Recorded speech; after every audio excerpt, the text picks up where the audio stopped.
देखिए भयानक नज़ारा Meghalaya road, Guwahati to Meghalaya road.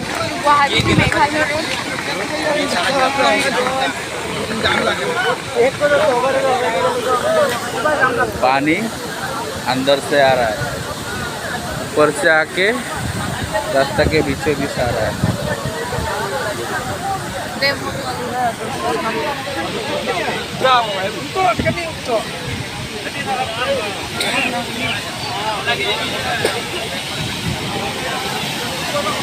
गाड़ी सब यार,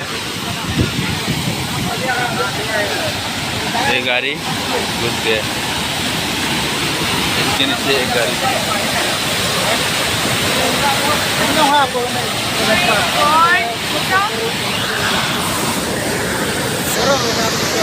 ये आप लोग देख सकते हैं कि एक कार पूरा ऐसे घुस गया है और